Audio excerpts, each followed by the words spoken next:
The killing of a gorilla at a zoo in the U.S. city of Cincinnati after a 4-year-old boy fell into its enclosure has triggered outrage on social media. Many said male gorilla Harambe should not have been shot dead as he did not intend to hurt the boy, some using the hashtag #JusticeForHarambe. Others said the parents should be held responsible for not looking after their child during Saturday's incident. Zoo officials shot dead the gorilla after he grabbed and dragged the boy.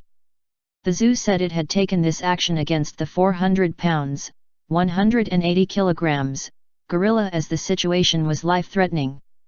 Twitter user Strayan Republic wrote, Harambe wasn't dragging him to kill him, he was protecting the child from the threat of screaming tourists. At Cox J. Love at Cincinnati Zoo. Kenz, another user, posted this message, Justice for Harambe. It's so sad that an endangered animal had to be put down because of careless parenting. Meanwhile, Andrue wrote, why don't zoos have instant acting tranquilizer? First those 2 lions, now Harambe. Justice for Harambe. He was referring to last week's incident when 2 lions were shot dead in a zoo in Chile after a man entered their pen in an apparent suicide attempt.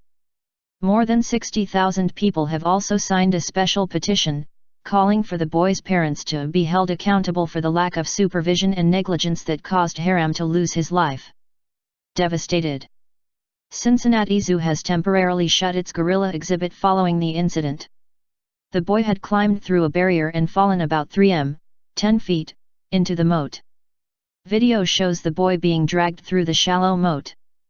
The gorilla then stops, with the child below him and looking up at him. But reports say this was only a partial picture, and the boy was dragged by the 17-year-old male western lowland gorilla for about 10 minutes.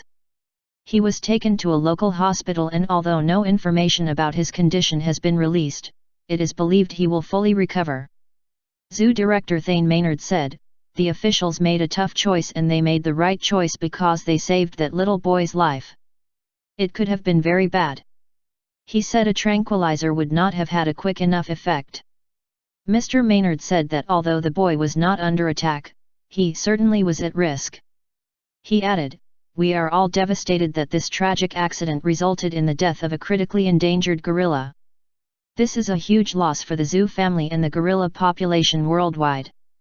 Harambe was born in captivity in Texas and moved to Cincinnati Zoo in 2014, where it was hoped he could be part of a breeding program. Cincinnati Zoo has had the largest number of western lowland gorilla births in the U.S. Protective.